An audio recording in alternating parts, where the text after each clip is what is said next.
Hello everybody, this is ZigZagZog coming to you from southwestern Pennsylvania, and I want to welcome you and thank you for joining my inaugural playthrough for my brand new channel ZigZagZog Plays Historical Strategy. And in this instance we're starting off with oldie but a goodie, and I know we can argue about whether it's a goodie or not, but I have a lot of fun playing it, which is why I've chosen it. I haven't played it in ages, and I felt like going back, getting a little retro here for the opening playthrough on this channel. We're using the Darthmod version of this game. We're not using vanilla, and we're also using the 40 unit saves version. So I hope you enjoy the epicness that it gives the battle. And in fact, if you want to hang on, I will go back and let you know what settings we are playing with today. So these are the options we'll be using on this playthrough. As far as the campaign, we'll be using the 40 unit saves. I won't click on that because we've already chosen United Provinces, and that's already in my save file in the game because you've already seen us in the game. We've started it. Options, it's a default turns per year where you only can do 2 turns per year when you're doing the 40 unit saves. As far as gameplay options, artillery I've set to 1.5 normal size. I like the extra boom, although 2, I have to admit, probably is a little bit overpowered on the artillery. Probably 1.5 is too, but I just like the epicness of the large battlefield and the large booming artillery, so I kind of compromised on the 1.5. Grenades are enabled. The language, of course, is English. Research rate, I do have a little bit slower than normal, just because maybe it'll entice me to do some more trades for tech, that kind of thing, and I just feel like normal speed progresses too fast. You progress too fast through that research tree. No forts is selected, but I think default in the save there are forts, and I think you still have the option to build forts. Ideally on this mod you wouldn't have forts, and I won't, as a matter of fact, be building any forts except for those that exist, at least in my areas at the start of the map. The AI may build forts, especially in India. We'll see, but I'm pretty sure the no forts option does not matter how you choose this one. It's in the save file that we're playing with. Deployment zone, just because we're going to have these larger armies, I increase to the large size. Graphics wise, we have enabled trails, enabled enhanced effects are on. Weather is another one of those, like forts. I don't think we have an option. No matter what we click, we're dealing with weather. That would appear to be the case. Right now I have it off, but I think you'll find in a playthrough we're going to be dealing with some weather. Font size normal, battlefield borders off. HUD type I chose leather. Transparent gives me problems because I'm always trying to click on it and tell units to move, because you can see through it but you're actually clicking on the HUD so the units don't move. So I just went with leather so as not to confuse things, so I know exactly where the HUD is, and movement arrows are normal. Finally, audio, we have the enhanced battle sounds on. We want the full roar of the battle behind us, and the drum and fife that I went with is the Hohenfriedberger.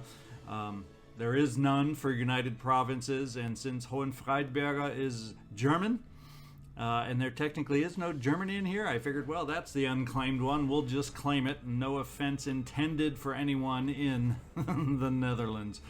All right, let's get back to the game. And something I like doing is playing some of these older games, but usually when I go back to the older games, I'm not playing vanilla. I'm usually playing the newer games in vanilla, but the older ones I tend to go back and try out different mods, see what kind of different flavors they can give the games. And in this case, I do like the Darthmod and what it does to this particular game, the epicness that it adds to the game. One thing you may notice off the bat, part of the epicness that Darthmod has is the music, and due to potential copyright issues, I decided to just overlay with some copyright approved tunes that we'll be playing in the background. So that's why you're hearing that particular difference. If you've never seen the game before, we got 3 main theaters. We have the European theater ahead of us. As you can see, we have the theater in India, which we will be working with, because as the United Provinces, excuse me, we do have a province down here. And finally, we have the New Americas, the Americas area, and we do have a couple bases down here, both in Punda and over here in Paramaribo, Dutch Guyana. So those are the theaters, the 3 theaters we'll be working with, along with some trade node theaters, but we'll get to that once we get started here. So we'll just start off. One thing you'll notice with Darthmod is we have an increased bank, and part of that is because there's a lot to do, and eventually we'll be able to build up to 40 units per army, and that takes money. So we get a little boost to get us started in that direction. Initially, will the battles be that big? No, because it takes a while to build up the economy so we can afford such armies. Hopefully we can keep up with the AI that has a little bit easier time than doing that than us. Actually, we can get in here and take a look as far as the options. Where are we? I'm looking at game settings. Yeah, this is the default that it just goes to when you're playing as Darthmod. We're going to show the CPU moves, although I probably will be heavily editing the between turns and various times like that. Other than that, you've seen the settings that we have earlier, so let's just get in here and start the game. One of the challenges, I guess, playing with a republic over some of the absolute monarchies and different systems we have out there is we have to deal with elections, and every 7-8 turns we have a new election, and we just get to the point where we get the cabinet where we want it, and then they risk getting thrown out of office. So we'll start out right away taking a look at what kind of cabinet we're dealing with. It varies every time you start up, so you never have the perfect cabinet right off the bat, but we'll take a look at each of their strengths and see if we can find out the best place for them. The average setting is 3 stars, where there's really no bonuses plus or minus. If you get down to 2 stars, which nobody here has, you get some debuffs, some nerfs to your abilities. So we're just going to take a look. He's honest, so he gets +1 to management no matter what office we put him in. And we're just going to see. He would get a boost to the Navy. We already have someone in the Navy office. And guess what? He also is a patron and gets the Navy boost, so it won't do any good moving him around. Agrarian, +1 to management, but not to treasury. We got a patron here. Stallholder adds management to treasury, and agrarian reduces that management to treasury. So actually he would be a better person because of Navy and the and the agrarian. He would get a 2-point bonus. So we're going to actually trade right there. So we have better perks in the Navy, because one thing we're going to have to be keeping up is reducing costs for all naval units. We're going to want to be going heavy after the trade nodes, and that's going to require building of ships. So we definitely want somebody in this position that will lower that cost for us. We skipped over Army. Let's see what he's looking like. Agrarian, just +1 to management. We won't put him near the treasury. And finally, in the Americas, who have we got? Bon Vivant, +1, and Honest, +1. So maybe, just maybe, what we do is we move you over to Justice, which early on isn't a big thing to worry about repression and Town Watch. And I think what we'll do is maybe move you up to the Treasury, where you get that extra bonus of 2. And the 4 cabinets that I like to have at least, and usually you can work it out where you have at least these 4 cabinets: Treasury, Justice, Army, and Navy, with your strongest people. If you're lucky, you'll get even more that have stronger people, but on average, I'd say you got 3 just average people, or maybe even subpar people. leaders that are in your cabinet to deal with. So we got them set up, I think, what is fine for now. And what we'll do is I'm going to start our activity in the Americas. We're going to be going after the pirates. So what I'm going to try to do first is get someone stronger in the Americas as we're expanding over there. Then I'll go to the head, and India is the least important in my mind, at least early on, to have a higher cabinet member there. So we get one person or one cabinet member per turn that we can kick out and try to appoint with somebody better. It's all random. We might get somebody worse, but we're going to see if we can't find somebody better over here. Better than, what's his face? Jan van Mieris. And I don't know Dutch, so I apologize for pronunciation, but there you go. We're kicking him out anyway. And we get another average Joe over here. He looks taller than everybody else. Pious. All right, so we just got to keep each turn kind of reshuffling the cabinet as best we can to get the best people in there when you're dealing with a republic. We'll take a look in this panel, also take a look at the trade. Ivory early on is always the gold standard for trade nodes to get. We should be able, and we have already in the East Indies, pretty good amount of spices, which is usually second best to start out. And you can see the different commodities that we'll be looking to trade down the road. But anyway, let's go down here. We got a gentleman right there. Hello, sir. And we're going to send you over to our one college that we have, the Utrecht School. And we are going to pick out something for you to research for us. In fact, as much as I want to start militarily, we can get by early on. The biggest thing I want to take advantage of is our philosophical branch of research, and physiocracy will allow our plantations to grow, and you'll see with our trade that's important. I'm really focusing on trade early to build our income, and so that's why we're going to start with that. Now what I'm going to do to help us out is in the home theater, I'm going to get rid of the Weaver's Cottage because I think it does me better to burn that down. Well, dismantle it. Maybe we're not burning it, I don't know. But we're going to dismantle that and put a second school here so we can then have one of our schools in the military research category. While we're here, let's upgrade our farm to help with growth, providing enough food so we can keep our province growing. And I'm going to go ahead and upgrade to the House of Representatives here, and we're going to upgrade the Opera House here. The turn after that will allow us a building that can help maybe generate more gentlemen to help in our schools. I probably should have shown you what our research was with the gentleman outside the school and then how it changed when he moves in the school. So he definitely lowers the research time by being in the school.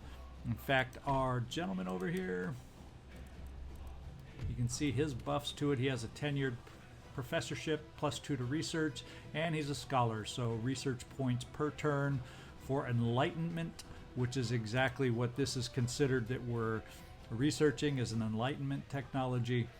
So he has a bonus there. Finally, I didn't click on building that, but we're going to build it.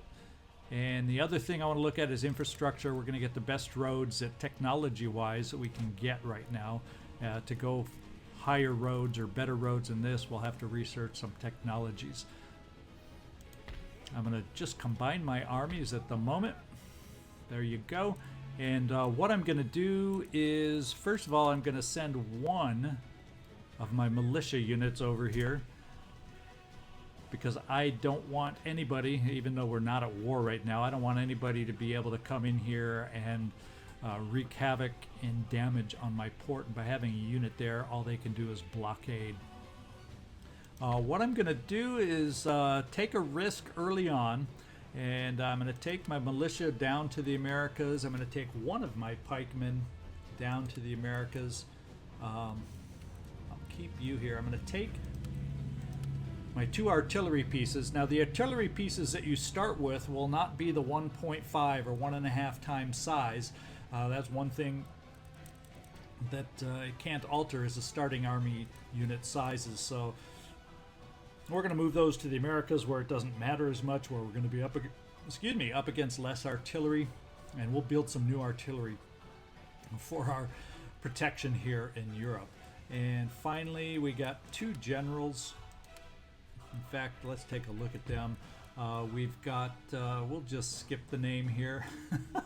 Nassan Overkerk is the elder statesman of the generals, and what we're going to do, he's got some great qualities to him, but he's also 65, so we're going to allow him to spend the twilight of his career here in the Netherlands, and we're going to take his other general that works with him. He's only 55, just a spring chicken compared to the other, and he also has some good attributes also. So we're going to send him with a force over to the Americas to help us initially, and what we're going to deal with initially is the pirates. There is not a lot of cavalry over there, so we're going to take the cavalry we've got over there and a pikeman, and we're going to take the militia. And that's what we're going to start out with, sending to the Americas. So let's send them over here to get ready to get picked up. We happen to have a little bit of a navy right over here, and what we're going to do is we're going to keep the admiral in port, and we're going to take the other ships that we have available, the sloop, the brig, and the 6th rate. In fact, I got to figure out, maybe we'll just take the 6th rate to transfer the army.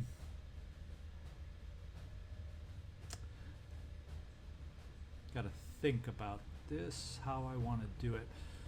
Yeah, we'll just take the 6th rate to transfer the army. So we'll bring that vessel over here. We're going to take the army and we're going to load her up.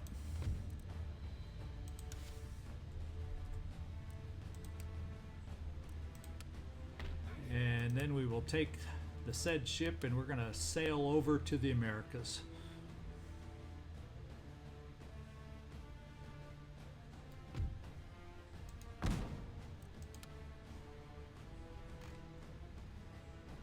And there she goes. The rest of the ships, well, the Admiral we're just going to park in the port for now. Eventually we'll build him a navy up here with better ships, and we're going to take the minor ships that we have left. In Darthmod you don't need specific traders to go to the different areas. You can use any vessel, so all these ships can take over and work the trade nodes.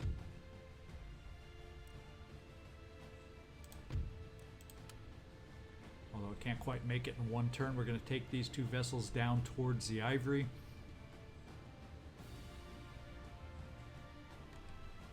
And we may be done in the Netherlands with how we're going to start. Some of our big early challenges, sometimes if we are not careful with Westphalia, they have a habit of declaring war on us, so that's someone we're going to try to bring into our fold. In fact, we'll try a little diplomacy right now for that.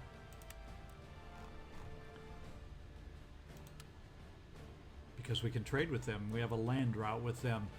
We are going to open the negotiations, and if we pick just the trade agreement, seems like if memory serves me right, they're gonna decline, and these proposals have little merit.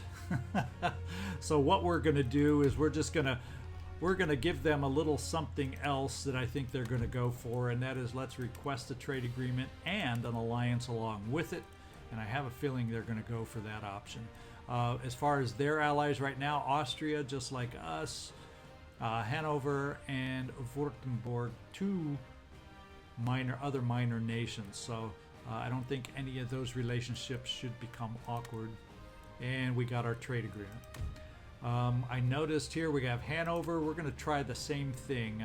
Their allies are Westphalia, who we are now allied with, and Great Britain, who we are allied with. So we'll open these negotiations. We'll just do the same thing. We'll request an alliance and see if we can't get that trade agreement, and we got it. So I think all the possible trade nodes we have are open. We're currently trading with the major nations of Great Britain, the Maratha Confederacy down in India, along with the Mughal Empire also down in India. Eventually, I'm going to, well, right now I'm going to keep trade open with both these nations.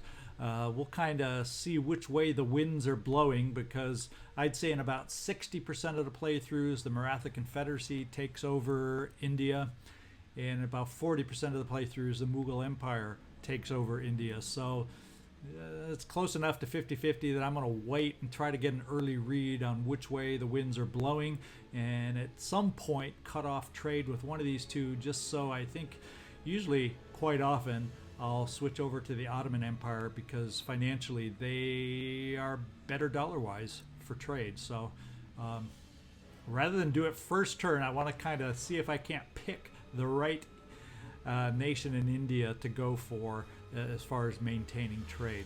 So that's how we're playing the trade part of the diplomacy part.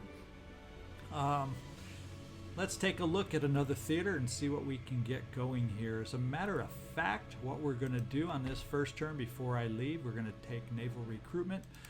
This first turn we have the funds, and we're going to spend it. We're going to spend and build another 5th rate. We have mostly 5th, 6th, brig, a sloop, and a flute that we can build initially, and just for being up here in the North Sea, I'm going straight 5th rates.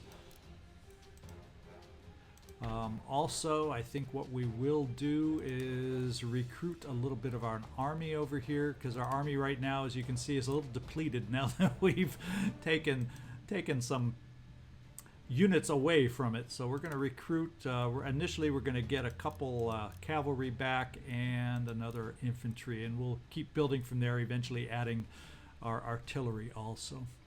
So now I think we're ready to move on to another theater, and here is India.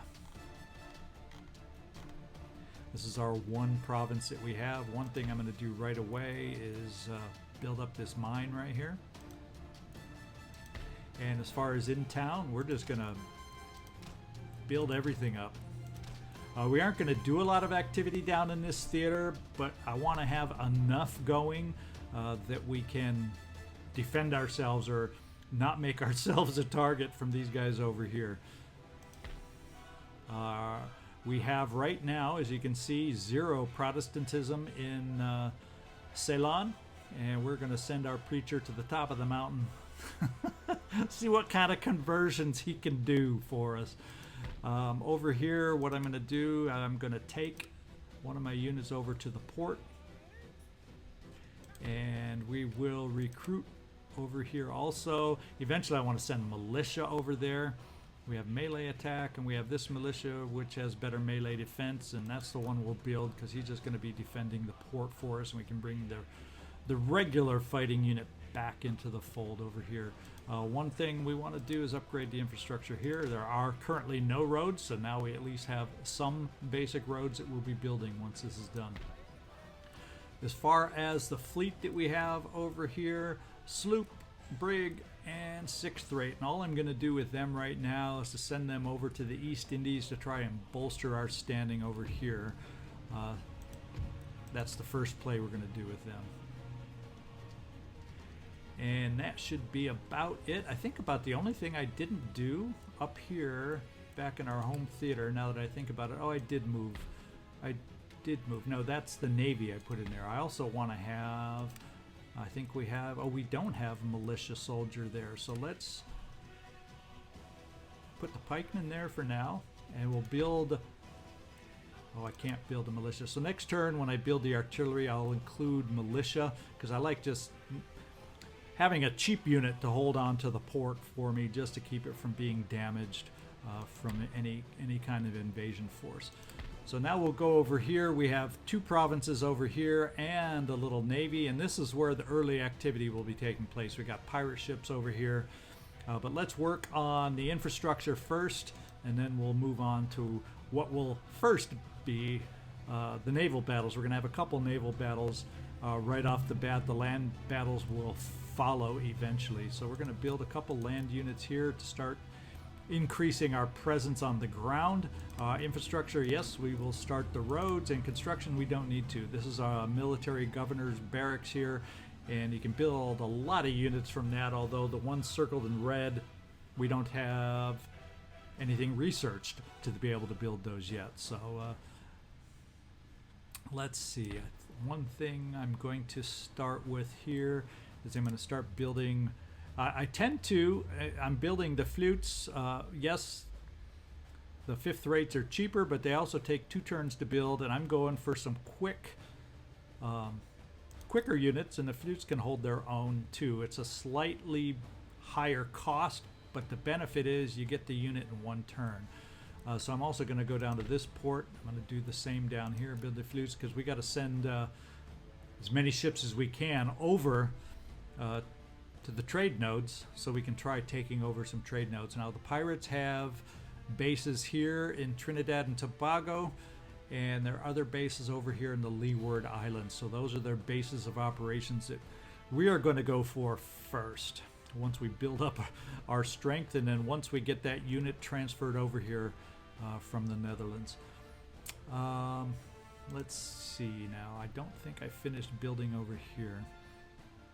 We got a couple mines we can deal with. We got another gem mine over here. We got a gold mine. So there's some nice resources over here. We got some timber available.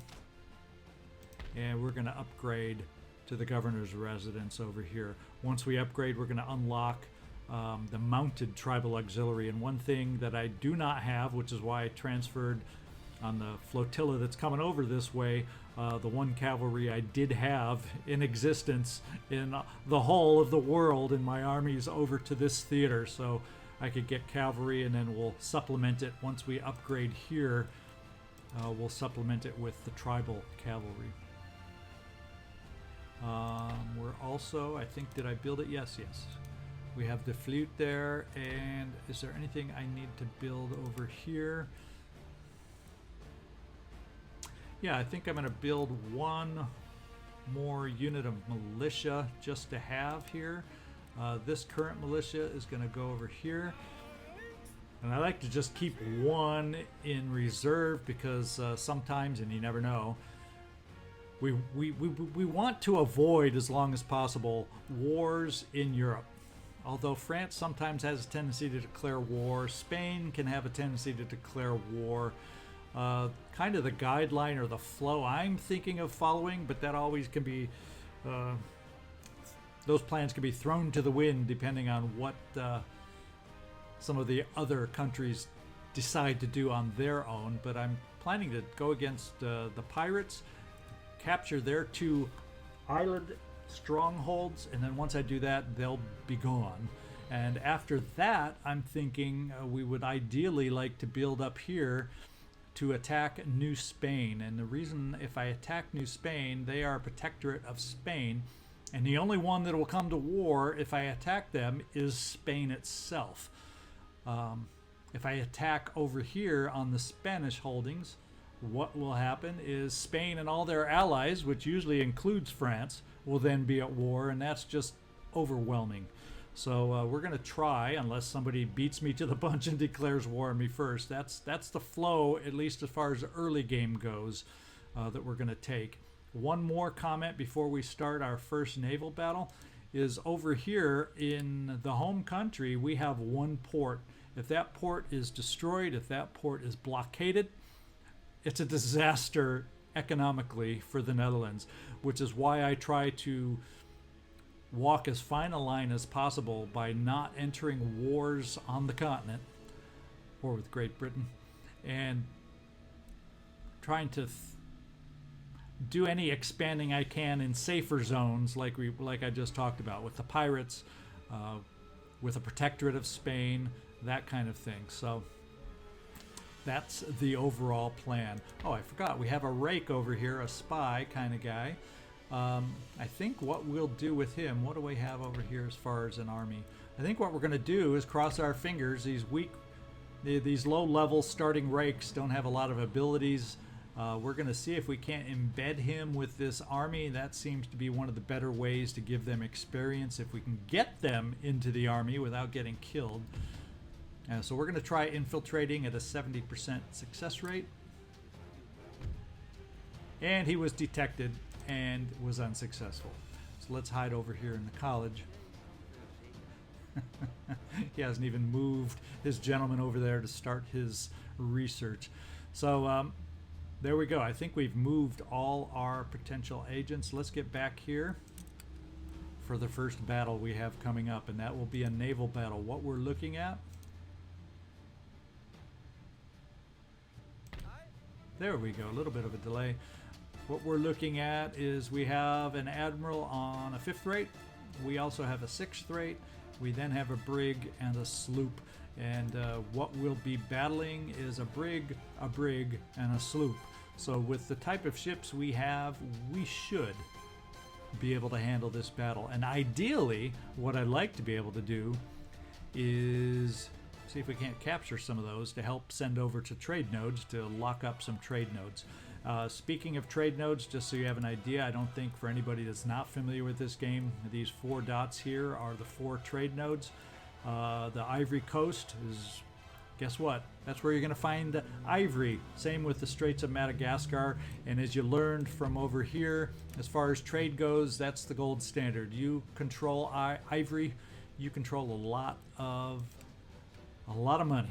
Over here in the East Indies, where we will also look shortly, we should have another naval battle over here with some pirates also.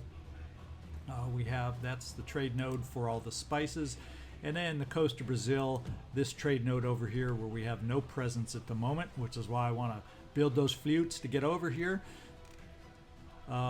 This is where sugar is based. That's the resource over here that we get.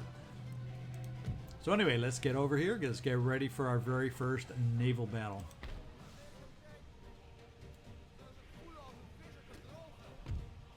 All right, now we do have an advantage. Let's just hope that we'll be able to do what we want and capture 2 or all 3 of those vessels. I'll meet you on the other side of the loading screen and we'll get this thing started. All right, looks like we have a little rainy weather ahead of us. Like I said on the settings screen, we did not pick the weather option, so I'm not sure. We still get weather, but I don't know if you're going to see a lot of weather effects. That's the part I'm not sure about.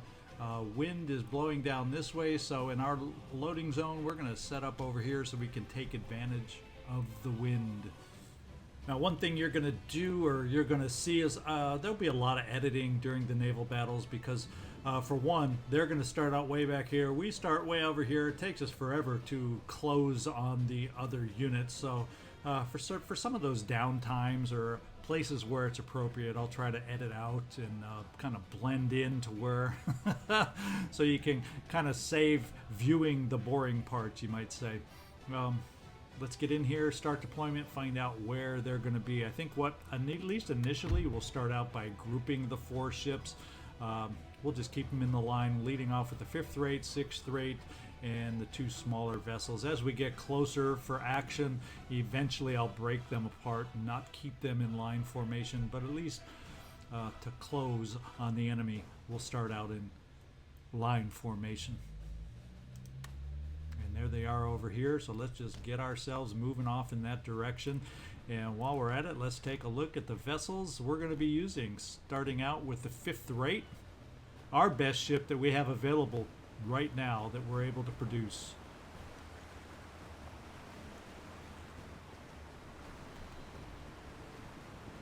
Two rows of guns. So that's our lead vessel. It has the best firepower of any ships I have, 48 guns. It also, I think, has the best range of any of my vessels that we have out here today. And then followed by the 6th rate. You notice a big difference right there, just the one line of guns.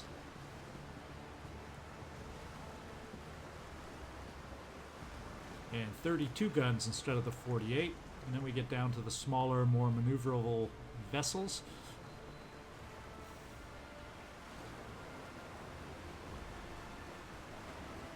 And their gun decks are just exposed on the top deck, same with the last one. So there's a little introduction to what we're dealing with, or what we've got. They've got mostly the smaller style ships, the brigs and sloops.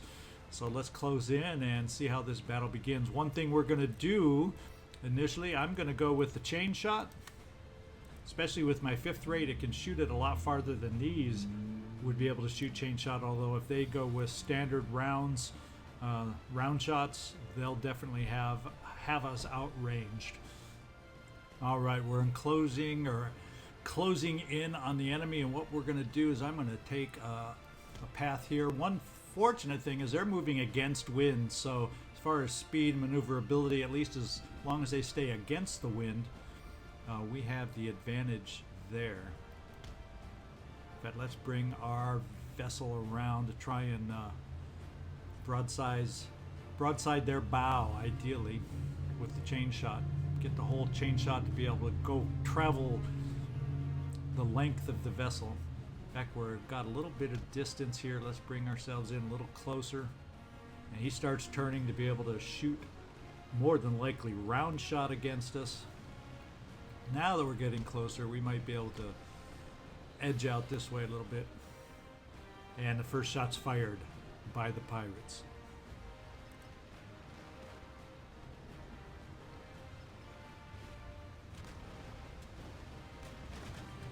Chain shot going against his masts, going against his sails, but his sails weren't out in big way. We ripped up one sail, didn't take down any of the masts, at least with our initial volley.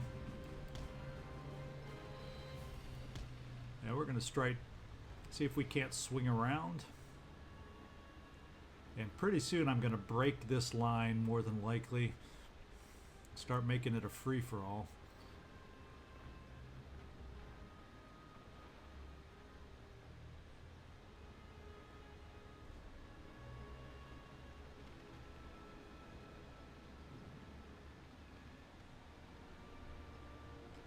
Second vessel is about to take its next shot.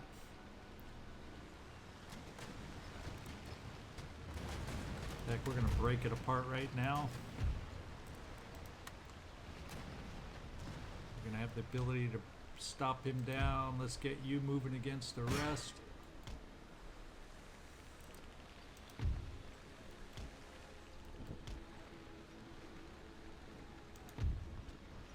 See if we can't split the difference right here.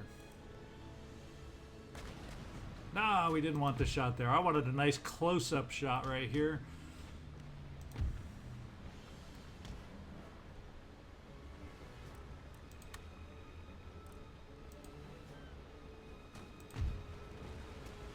Taking a big old broadside with one of our smaller vessels.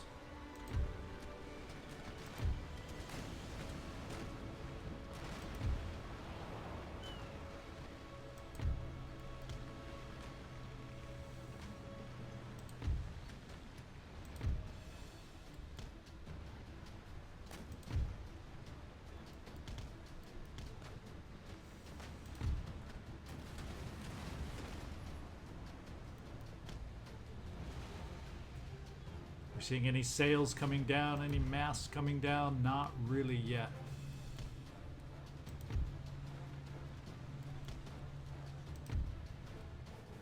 So not having the desired effect right off the bat.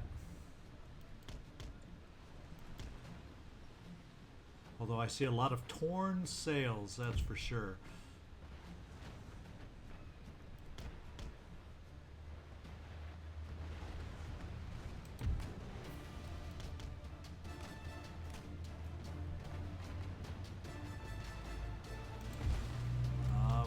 Shooting astern.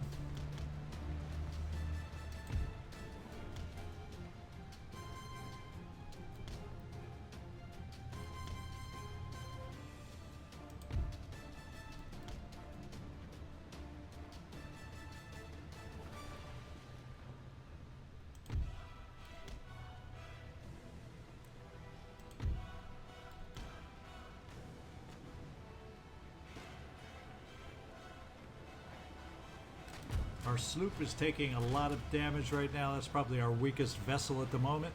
Got a little wavering right here. They're dismasted. There's our first mast down.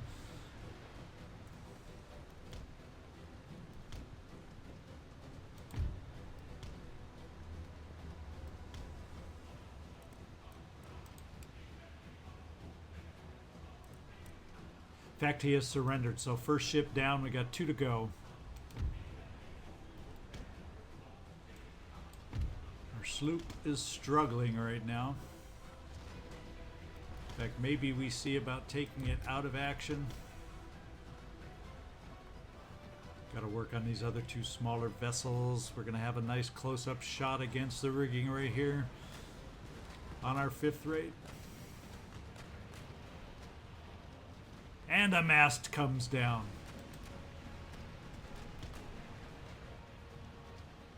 And we have 2 surrendered vessels.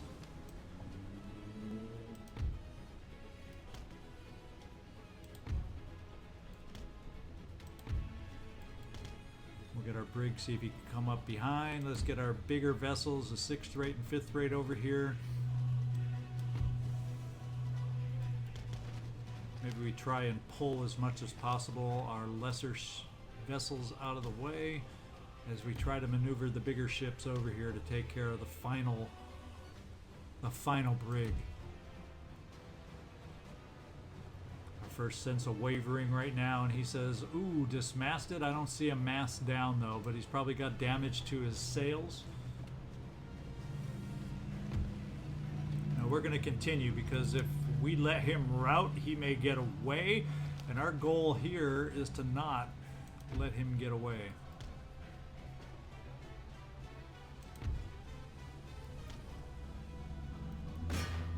No, let's see if we can head him off. No, I don't want to click right on him. There we go. And you can see down here, I was talking earlier, the leather background is better than the transparent background, at least for me, because transparent, you can't tell where the HUD is. Here, at least I can tell, so I'm not clicking down in there when I'm trying to move a unit. And let's see there. An enemy admiral has been eliminated. I missed that earlier. That all works to our advantage. Probably why he's routing. It says he's dismasted, but I'll be danged if I can see the visual that confirms that.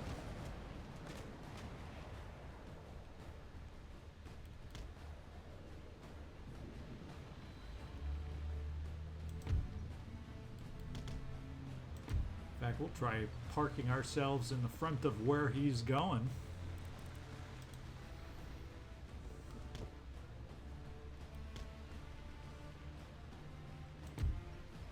Get the 6th rate over here and see if we can't finish off the job, keeping our smaller vessels in safe distances. In fact, let's try to convince him with some grape shot. Make some casualties happen and try to discourage his crew from trying to rout.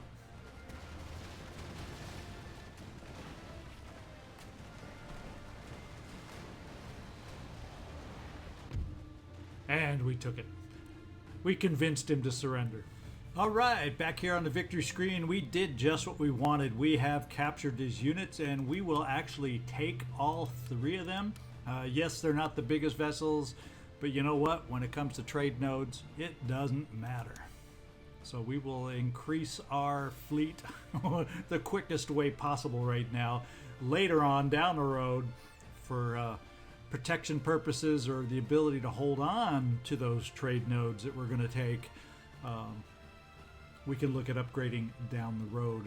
Hopefully when our income has improved and solidified. Alright, so what I'm going to do is I'm going to keep the Admiral around here to work on, we are recruiting over here, so I'm going to keep the Admiral back in the home port. Whoops, bumped my mouse and declicked. There we go. So, Admiral Sir, you just finished the battle. You won the battle. You're son of the waves. Oh, extra movement on campaign map. That's good.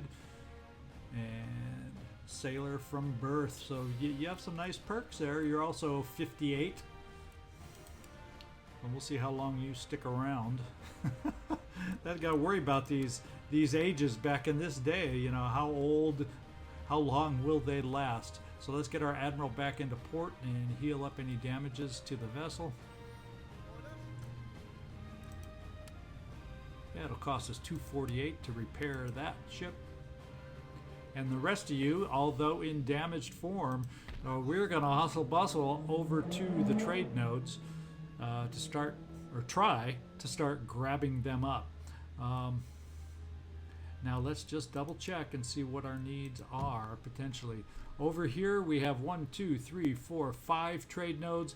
If memory serves me correct, one of them is taken up by, I don't remember exactly what country, but I know Portugal has a decent presence around, but I don't know if it's in this theater or not. So I need at least 4 vessels to come over here, and then we'll send 1 vessel over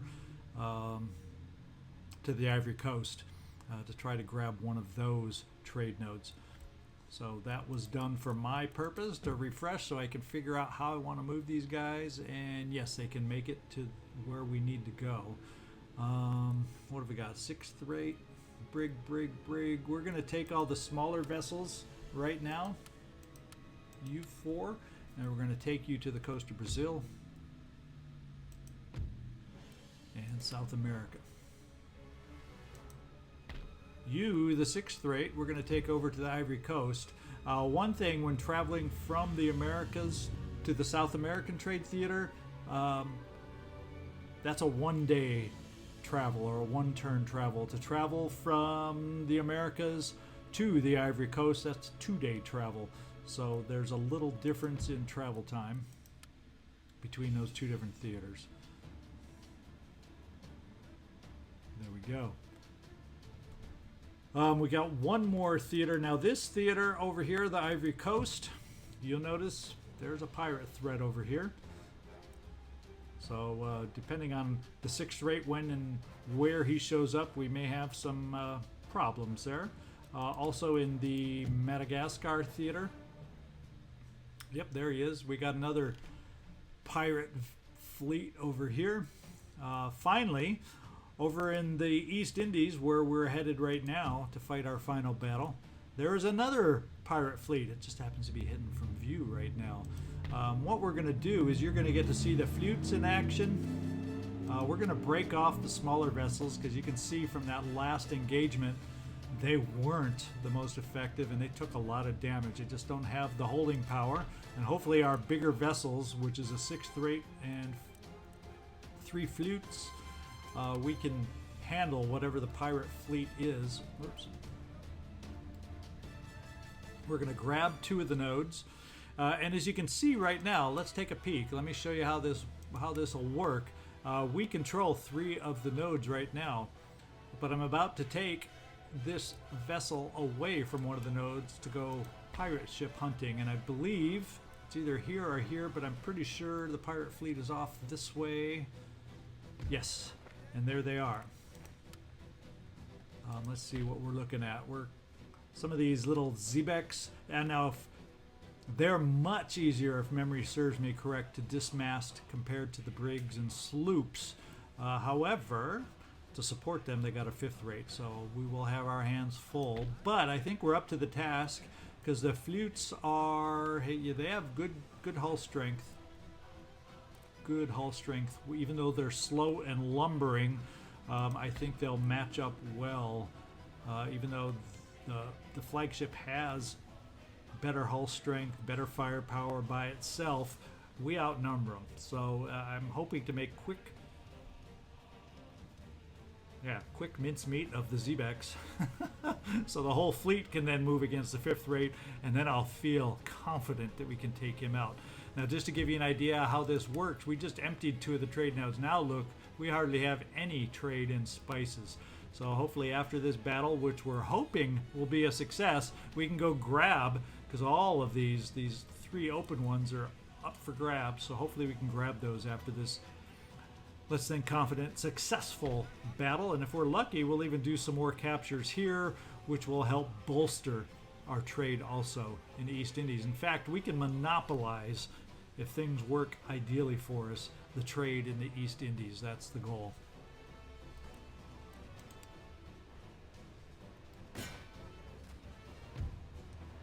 There we go. It's saying it's even odds on this one. The other one said we had an advantage. This one's saying it's even odds. We'll find out. I'll go meet you on the other side of this one, and we'll go see how we do. All right, this time the wind is not in our favor. You can see their deployment zone is way over here, exactly opposite. So the last time it was quite easy for us going with the wind. This time we're going to have to fight this one against the wind. So hopefully we can work. Now the flutes are not the most maneuverable of vessels. They have some strengths, they have decent firepower, they have decent hull strength, but they are not known for their maneuverability. So hopefully not having the wind with us will not be a hindrance to us. We're going to lead off with the 3 flutes and finish up with the 6th rate. And let's see where they're going to start. So fortunately maybe we can angle out here properly. We'll just link all these guys up initially at least. So we aren't going to be going straight against the wind. In fact, let's try this angle. Depending on where they go and how they move, we'll see if we can somehow cross that T. Our maneuverability, though, will not be able to turn into them so much because that's against it. We're going to have to find ways to maneuver back and around to take advantage of the wind. So we'll see how this works out. Right now, you don't see us moving by much because these flutes, well, guess what? They don't have much maneuverability. In fact, once we are able to drop sails, I'm going, man, I've been on vessels, I've been on the water before. I don't think I'm prone to seasickness, but boy, when you see these things, the way they make them rock around compared to the other ships, oh boy, I wonder. So there's these ships right here. What have we got? He's leading off with the 5th rate. So that's going to pose its own set of problems. I would have preferred leading off with his lesser vessels. I wonder, maybe we want to try turning down this way against the wind. See if he'll sail up past us. I don't know. We'll see if he sails up past us, and then maybe then we can turn to engage with the wind more. We'll see if that works for us. Of course, we're not going to move at all due to the wind. So let's see. We're kind of at their mercy right now.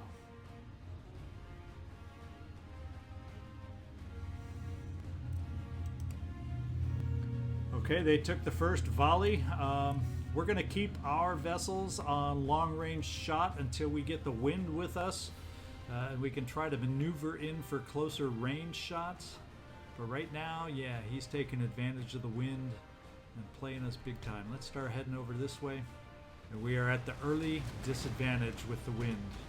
We're sitting ducks, especially in the flutes, which just cannot maneuver.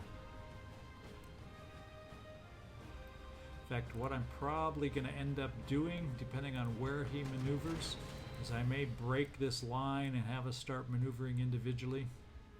Fortunately, it's at distance. Fortunately, it's a broadside, so I'm not as worried about damage or that kind of thing that we might be facing. And it's not like we're going to be dealing all that much damage at this long range. We're going to start coming up around their rear to hopefully start being able to take advantage at some point of the wind. Now we're catching some wind. Now our sails are down.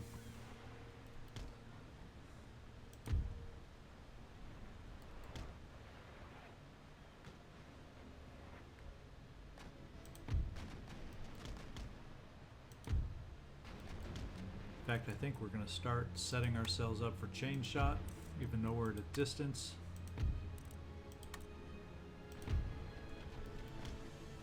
Let's see if the Xebex will lose some massing air. So you can see the sails are highly vulnerable, and hopefully we can do some damage as we're able to thread the needle here.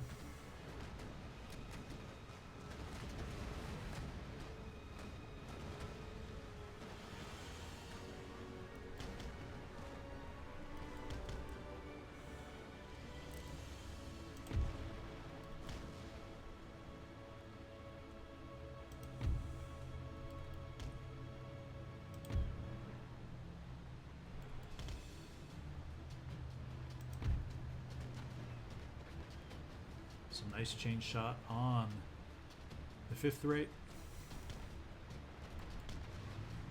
I don't think we're going to quite make it through. I wasn't paying attention.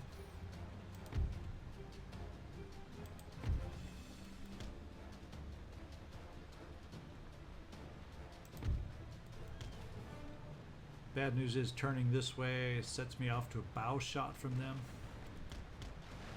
Fortunately, a broadside. Oh, we got a fire on one of the flutes. Hopefully that can be put out quickly.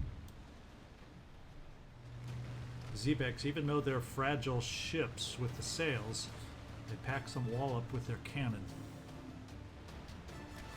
And while he's dismasted, he also can shoot his cannon still, so that's not good for us.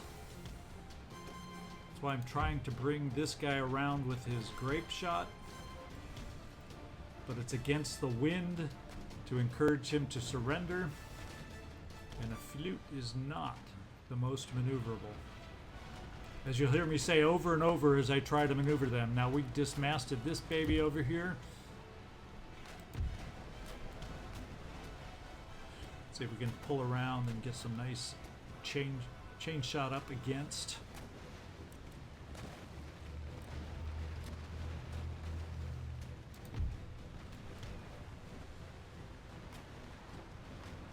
We got all these guys dismasted. What I got to do is get this vessel up near them with chain shot to force their surrender, and the rest of us will take on the 5th rate.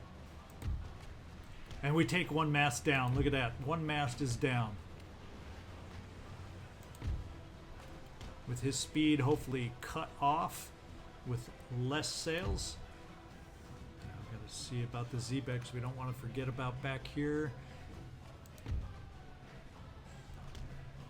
Let's get some grape shot into these guys to encourage them to surrender. I don't know if we're going to be able to handle a broadside over here.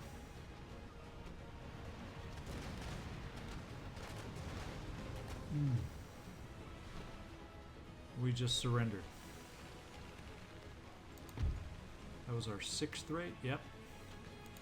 Doesn't quite have the same hull strength as our plodding flutes. We did get one to surrender with the grape shot there. Let's see if we can complete the process on the other 2. Let's just hope this 6th rate will not be sinking. We are taking apart his sails. Another mast down. Feeling confident there. He's routing. Let's get our 2nd flute up there.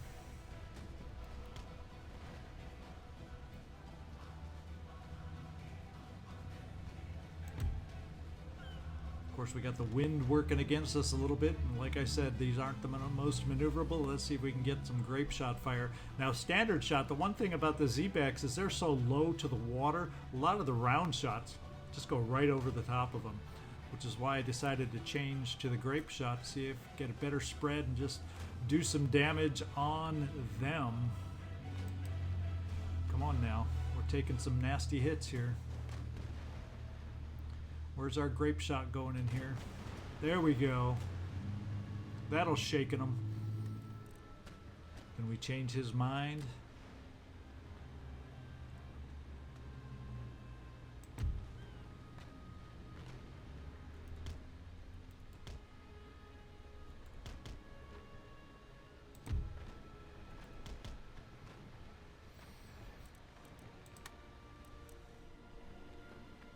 There's some holes in the side of this vessel. We do not seem to be firing strongly. In fact, that's our weak side. Let's get out of here. There, we finally got some grape shot over here. That's shaking. We're shaking them, but we're not taking them out. And now we are the ones wavering and routing. Can we find a way to get rid of their 5th rate?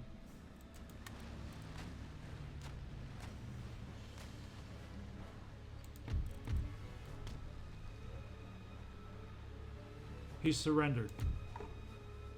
Now we got to get back and support for our fleet that has also surrendered.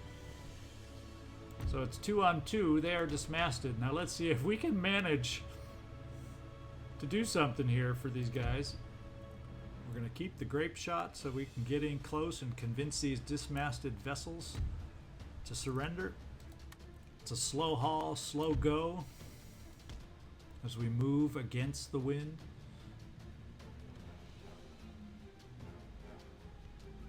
And we're out of range, I think, so we're going to go to longer shot.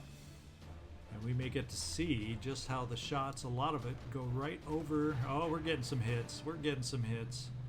But a lot of them fall short or go high. We got guys swimming in the water. There just can't be much fight left in these guys, but they're holding on. They better be wavering. They're just sitting ducks. Yes, they're returning some shots on us, but I think we've got the hull strength to be able to hang on. I'm hoping. I'm counting on it.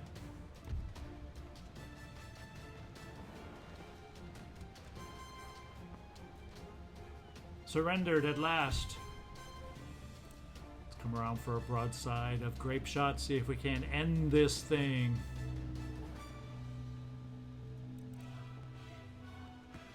Let's get reloaded. Come on, guys. There we go. There we go.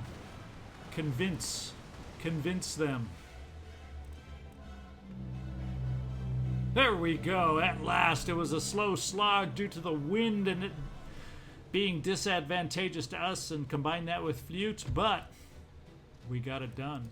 All right, we didn't lose any of our ships, although they're badly damaged. We got a little promotion there, but we gained all their ships.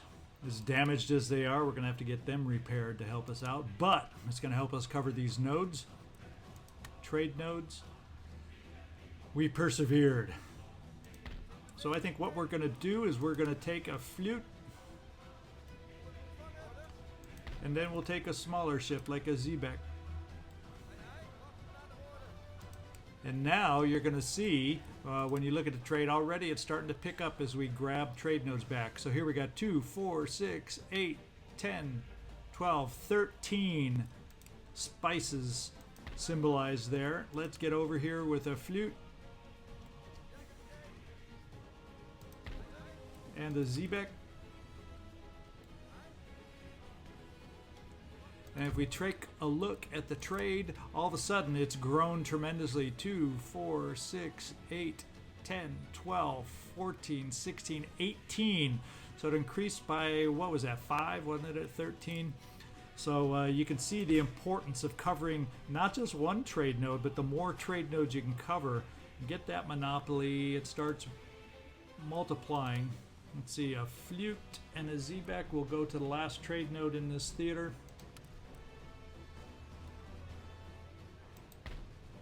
And we will split up. Oh, the 6th rate can go here. That's a smaller ship. And over here we have the others. I think this was the 6th rate over here. Oh, that was the 5th rate that we captured. So 5th rate, 6th rate, along with a minor ship. Now we will have another flotilla that we sent over from India, and that's where I'll start rotating out and getting these guys back over to Ceylon to get repaired. So that's the plan, at least for this trade theater, but we have success in one of the trade theaters. I don't know that I've ever had a playthrough where I hang on to one trade theater the whole playthrough, but it's nice to get it off to the start when we need the money. You take a look at the potential trade, it is ballooned all of a sudden by controlling that trade node. In America, we'll see if that grows with the sugar. It's lowered. We'll see if by having a monopoly on the trade node or cornering the market, if that number starts going up. But right now, as you can see, ivory is the gold standard. All right, I'm just going to get back out to the main theater and then start looking. We got some funds to spend, and hang on, and I'm going to start looking around at how we can spend those. All right, I've started taking a look around. One tool that I use on the HUD down here is I like to take a look at the lists, and it allows you can take a look at the agents, and I can see I'm I've basically touched and moved all of them. If the bars were full, it might give me a clue or a hint that maybe I need to move somebody. We got the same list with the armies. We got the same list with the fleets. And we got the same list, actually, with the regions. And by looking at the regions, it tells me there's something I haven't done that I usually do at the beginning of these playthroughs. And I like seeing population growth and income growth all around. And one way that I do that, it may cost me some immediate short-term funds. Like right now, I'm slated next turn to only make 4,425, so we definitely got to get this trade going. But what I'm going to do is look at my policies, and we will not touch the tax levels in the home theater. What I will do, because the home theater was just fine, it was growing and the income was growing, but everywhere else that was not the case. So in India, I'm going to lower the tax levels down slightly. And same with the Americas, or that was the Americas, and same with India. And then if we go back to the lists and take a look at our regions, you're going to see, look, all of a sudden there's growth. People are enticed to move to these colonies now because the taxes are better. So that helps with the growth right there. The taxes haven't increased yet in Dutch Guyana, but I'm sure that'll change once the population starts going in the right direction. And our income now is projected for not a huge cut from what it was by lowering the taxes, because it's early on. It's not like we have a big income base to begin with in those countries, but what we want to look at is growing the population and therefore growing the income base as we grow. That's the plan. So I think that's plenty. A couple little naval battles to start us off. It's probably going to take the first land battles, more than likely, unless we get surprised, are going to be against pirates coming up, I would hope, next episode.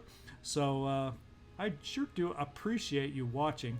And one thing that will really help out the first episode and a brand new channel, yada, yada, yada, hit that like button. I don't even care if it's a dislike button, but give me some activity with that like and dislike. Even if I can somehow convince you, if you don't normally even do any of that, just for this one episode, if you can just hit that like button, that really helps a brand new playthrough on a brand new channel get noticed, and I sure would appreciate it. Thank you so much for watching this episode. I hope you had a little fun looking back, going a little retro with Empire Total War using the Darthmod. ZigZagZog signing off from southwestern PA. I sure do appreciate you watching. Thanks.